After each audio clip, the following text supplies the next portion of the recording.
Baiklah, kita bersama dengan tetamu kita yang ketika ini berada di talian Skype, iaitu yang berbahagia Datuk Seri Insinyur Dr. Zaini Ujang, Ketua Setiausaha Kementerian Alam Sekitar dan Air Kasar. Apa khabar Datuk Seri? Kabar baik. Assalamualaikum warahmatullahi. Waalaikumsalam warahmatullahi. Dan Datuk Seri, ketika ini dah lepas pulang daripada COP26 yang mana kita dapat khabar yang pelbagai, sebahagiannya khabar politik, sebahagiannya khabar sains, sebahagiannya khabar perubahan iklim. Tapi kita nak dengar daripada mulut Datuk Seri sendiri, apakah dapatan daripada misi Datuk Seri pada hari keempat dan sehingga hari ke-13 untuk rundingan perubahan iklim ini. Terima kasih kepada Irfan dan Alina. COP adalah apa yang disebutkan sebagai Conference of the Parties United Nations Framework Convention on Climate Change. Jadi panjang. Ini adalah satu kaedah dan mekanisme untuk negara-negara menerusi pertubuhan bangsa bersatu untuk mengurangkan impak perubahan iklim kepada seluruh dunia. Jadi setiap tahun berjumpalah, dah 26 kali berjumpa. Dan selepas perjanjian Paris pada tahun 2015, ini adalah kali pertama kita berjumpa untuk menilai selepas 5 tahun apakah pencapaian yang berlaku di sana. Dan saya alhamdulillah telah bersama dengan Yang Berhormat Menteri Tuan Ibrahim, Datuk Seri Tuan Ibrahim, Tuan Man dan pegawai kanan pelbagai kementerian telah menjadi perunding kepada mewakili kerajaan Malaysia, dan kita telah mengumpulkan beberapa pandangan kita dalam majlis perundingan tersebut. Saya nak sebutkan banyak yang dilaporkan oleh pelbagai pihak tentang COP ini bukan majlis perundingan tu, tetapi ialah majlis di sekitar perundingan itu. 52,000 peserta COP, lebih kurang 20,000 sahaja di kalangan mereka itu adalah perunding-perunding. Yang pertama yang nak dicapai ialah mentamatkan artikel 6 kepada perjanjian Paris, iaitu berkaitan dengan perdagangan karbon. Jadi yang menyebabkan peningkatan suhu bumi ini ialah pelepasan gas-gas karbon, seperti pelepasan gas-gas rumah kaca menerusi pembakaran bahan api fosil, arang batu, minyak, petrol, gas dan sebagainya. Dan ini menyebabkan gas-gas tersebut terperangkap dalam atmosfera, menyebabkan lama-kelamaan suhu meningkat. Dalam tempoh 110 tahun, 125 tahun ini, suhu tersebut telah meningkat 1.1 darjah Celsius. Dan ini sangat membimbangkan, yang menyebabkan perubahan iklim yang pelbagai. Kita selalu dengar banjir di sana sini, gempa bumi lah, dan pelbagai fenomena berkaitan itu. Jadi kami berjumpa untuk memuktamadkan apa yang disebut sebagai Paris Rule Book, ataupun buku aturan Paris sesuai dengan perjanjian Paris 2015 itu. Jadi macam-macam lah dibincangkan secara detail lah, macam mana kira, apa jenis jadual nak gunakan, bagaimana kaedah pengiraan dan sebagainya. Hal-hal itu demikian. Baik, dan Datuk, ini sangat penting. Ya. Baik, Datuk Seri, kita nak tahu juga melalui COP26 ini juga Menteri kita telah dipuji kerana berbahasa Melayu dan sebagainya. Namun kita nak tahu juga sebagai negara penyerta dan sebagainya, apa impak segera COP26 ini ke atas Malaysia? Okey. Apabila rule book ini boleh dilaksanakan, telah dimuktamadkan, jadi maknanya kita boleh buat perdagangan karbon. Dan insya-Allah pada suku ketiga tahun 2022, Malaysia akan memulakan perdagangan karbon. Maknanya negara ataupun sektor yang menghasilkan gas-gas rumah kaca ataupun karbon tadi, dia boleh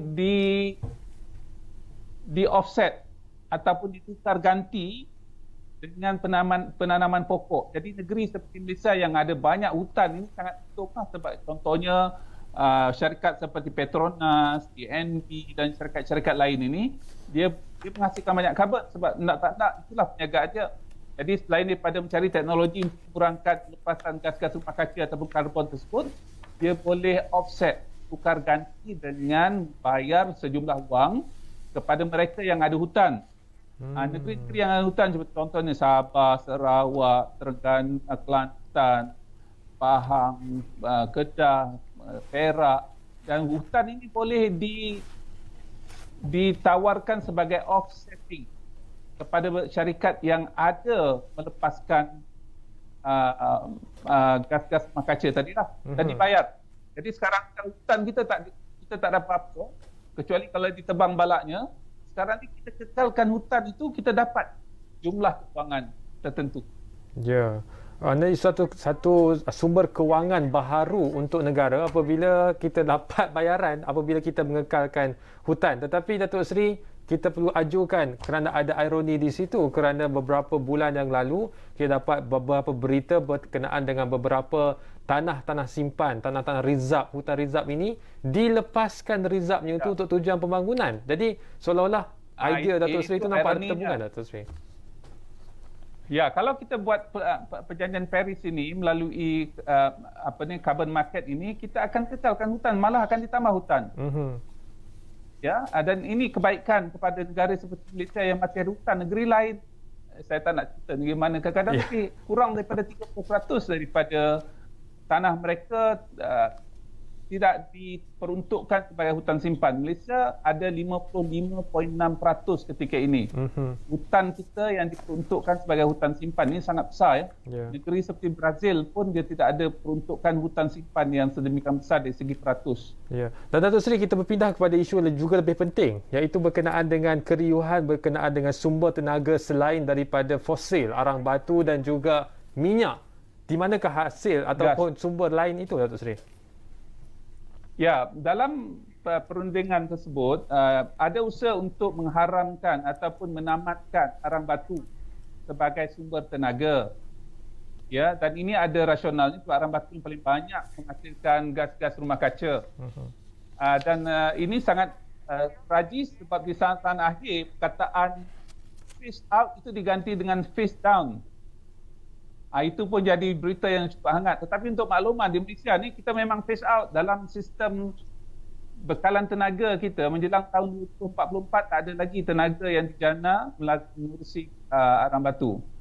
Dalam proses untuk sampai 2044 kita usahakan untuk diganti dengan berbagai teknologi lain.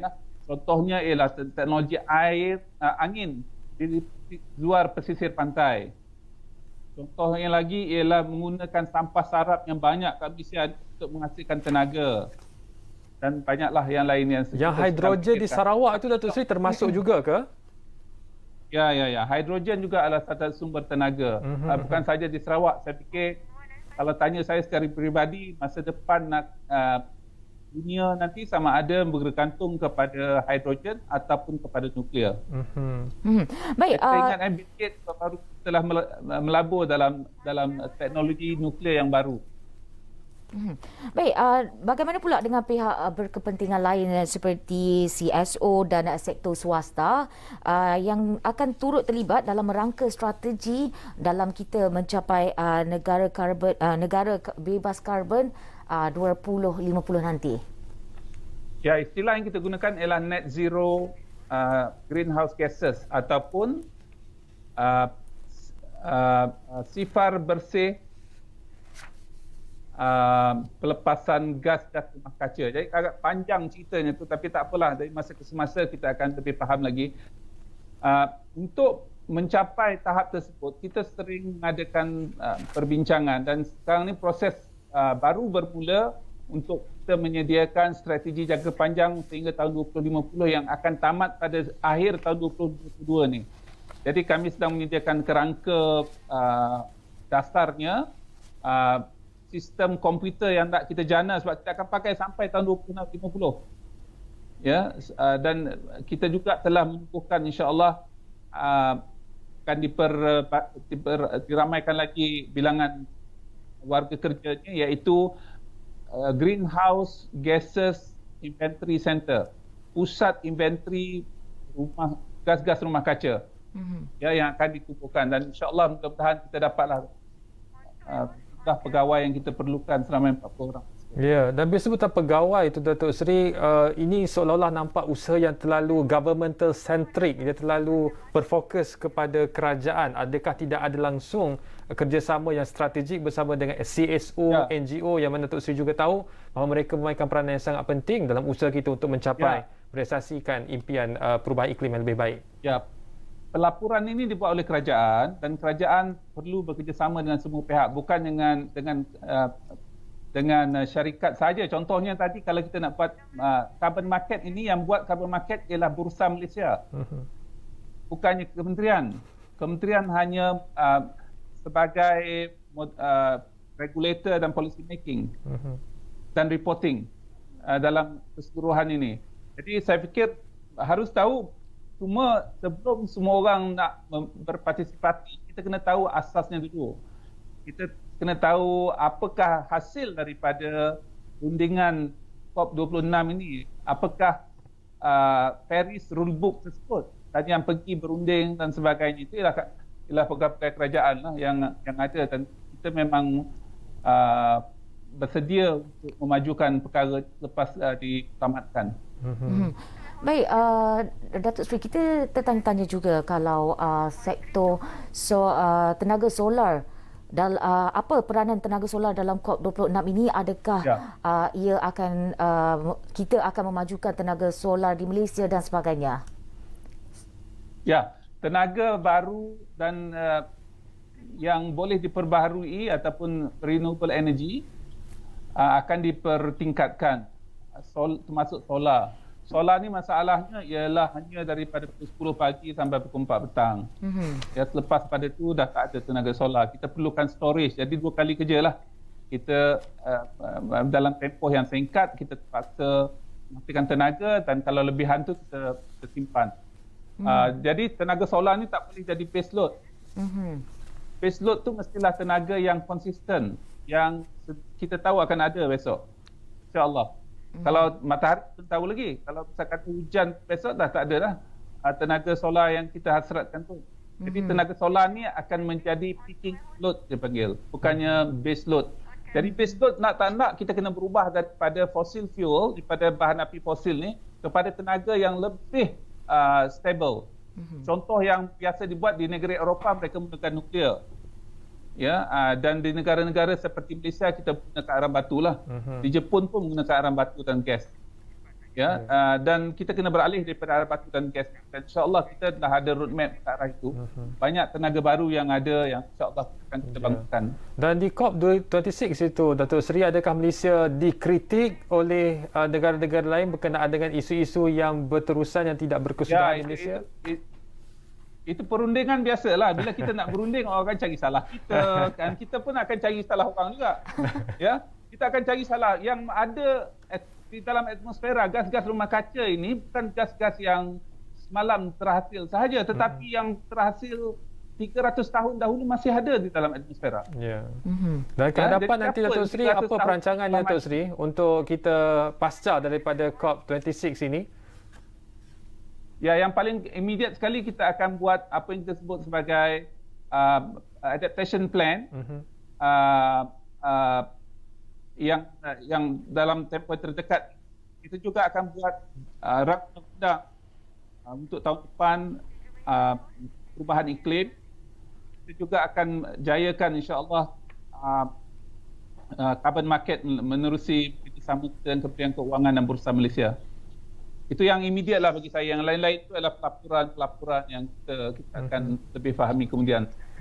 Tapi saya nak jelaskan bahawa isu perubahan iklim ini adalah isu fundamental sekarang ni. Lebih kritikal daripada isu yang berkaitan dengan COVID-19.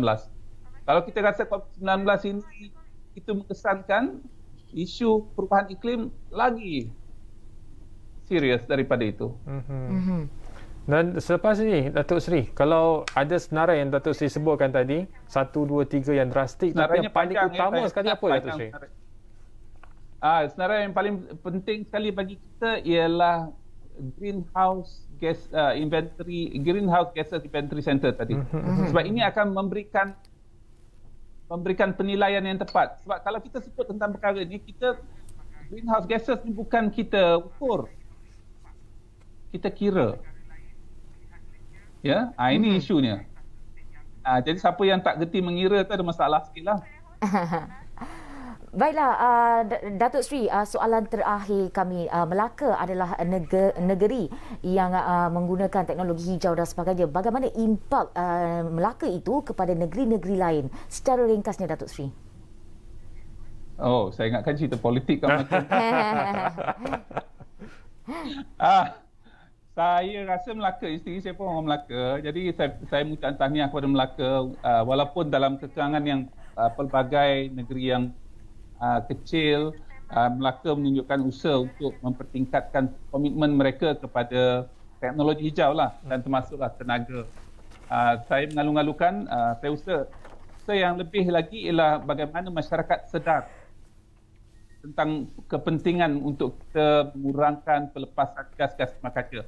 Isunya ialah bagaimana nak kurangkan pelepasan gas-gas rumah kaca. Itu isu besar. Baik. Baiklah, terima kasih Datuk Seri Insinyur Dr. Zaini Ujang, Ketua Setiausaha Kementerian Alam Sekitar dan Air kerana berkongsi pengalaman beliau dalam COP26, satu persidangan yang membicarakan tentang iklim sedunia. Baik, terima kasih Datuk Seri, dan itu sahaja masa yang kita ada untuk Malaysia petang ini. Dua berita gembira berkenaan dengan KWSP yang akan dilaksanakan dan juga bantuan khas COVID-19 yang ketinggalan. Jadi itu sahaja daripada kami. Saya Irfan Faruqi. Dan saya Helena Pallavi. Sehingga berjumpa lagi.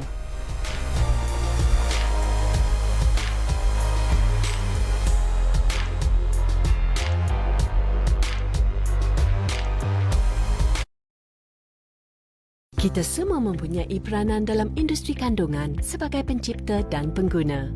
Sepanjang 20 tahun yang lepas, Forum Kandungan memberi tumpuan kepada pewujudan ruang digital yang